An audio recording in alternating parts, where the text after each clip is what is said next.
On a snow-bitten Christmas Eve, when the Wyoming sky lay heavy with clouds and the world seemed wrapped in a blanket of silver quiet, a lone train hissed into the sleepy town of Granite Ridge, carrying with it a girl in rags whose destiny had traveled far ahead of her. Eleanor Grace had nothing left but a worn carpet bag, a faded letter that promised marriage, and the trembling hope that somewhere in the cold vastness of America, a man existed who would see her as more than the hardships she carried. The passengers stepped down in fine wool coats and polished boots, but Eleanor, thin, shivering, her dress torn at the hem, looked like a ghost drifting into a world that had forgotten softness. People on the platform stared, whispering that no good bride arrived in rags. No promise of happiness came wrapped in poverty.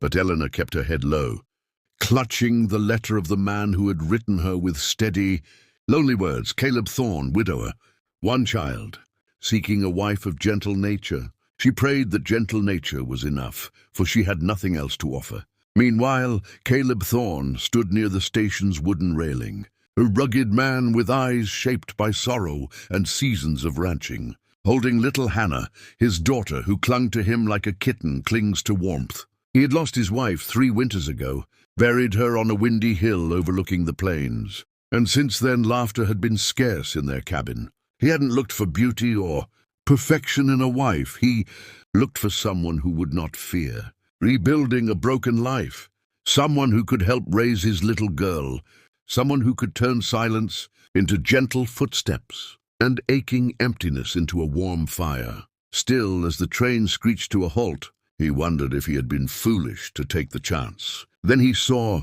Eleanor, skinny, frightened, wearing clothes that spoke of hunger and storms. And yet, something in her posture held a quiet resilience. She walked as if every step cost her strength, but still she walked. She looked at him with eyes full of uncertainty, of apology even, as though she feared her very existence might disappoint him. Caleb felt a tug in his chest, not pity, not shock, just an unexpected recognition, as if life had handed him someone he wasn't meant to judge, only to understand. Hannah tugged his sleeve and whispered, "Papa, is she the angel?" Caleb blinked, confused. "What angel, sweetheart?" Hannah, pointing her mittened hand at Eleanor, said, "The one you asked Mama for, when you prayed last night." And Caleb's breath caught, because Hannah had overheard him in the dark, whispering into the cold rafters, asking God to send someone, anyone, who could bring warmth back into their home. Eleanor stepped closer, trembling. She tried to curtsy but faltered. "Mr. Thorne," she whispered, her voice breaking softly in the wind. "I'm Eleanor. I know I'm not what you expected. The journey was hard. My trunk was stolen.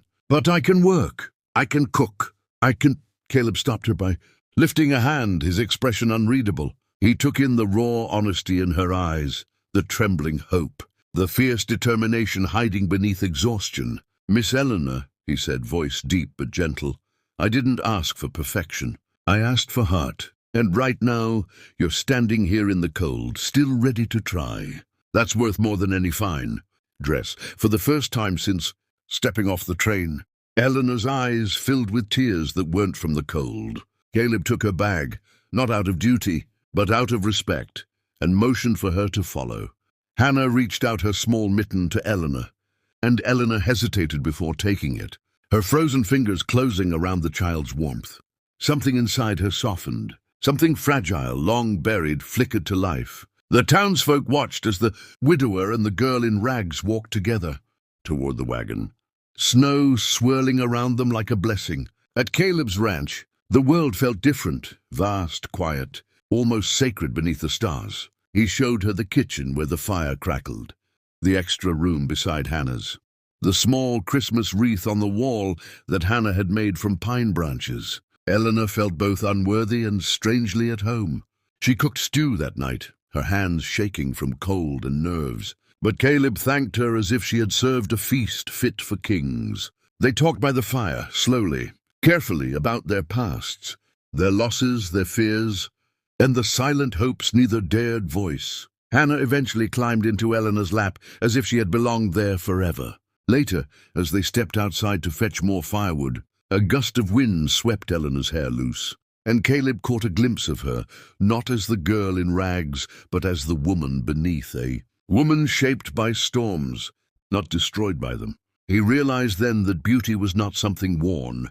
It was something carried. Snowfall drifted slowly around them as Caleb said quietly, "Eleanor, I chose you the moment you walked toward me, not because you were perfect, but because you came honestly. That's worth more than you know." Eleanor's breath trembled in the moonlight. No one had ever chosen her, not for her heart, not for her strength, not for anything that made her who she was. She swallowed, overwhelmed. "I want to give you and Hannah a home," she whispered. "If you'll let me try." Caleb stepped closer, gently placing his hand on hers. "We'll build it together, from tonight onward."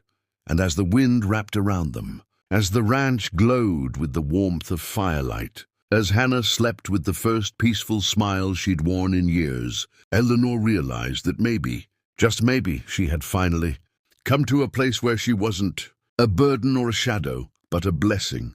Christmas morning dawned with a sunrise painted in gold, and for the first time in Caleb's home, there was laughter, warmth, and the unmistakable feeling that something long broken had begun to heal. Together they stood in the doorway of the cabin, man, woman, and child, wrapped in the fragile but growing bond of a family newly formed, chosen not by fate but by courage. And as Eleanor rested her head softly against Caleb's shoulder, she whispered, "Thank you for seeing me, when no one else ever did."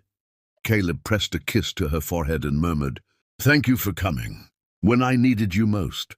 And so, in a world where many arrived in carriages, silks, or wealth, it was the woman who arrived in rags on a cold Christmas Eve who brought warmth, love, and a new beginning to a lonely rancher's heart. And that, dear listener, is why sometimes the greatest gifts are the ones wrapped in the humblest cloth, and the worth of a soul can only be seen by those brave enough to look beyond appearances. If this story touched your heart, make sure to hit that subscribe button for more old-style Western love tales, whispered from the past straight into your soul. Welcome to Old Whisper Stories, where every story has a heartbeat.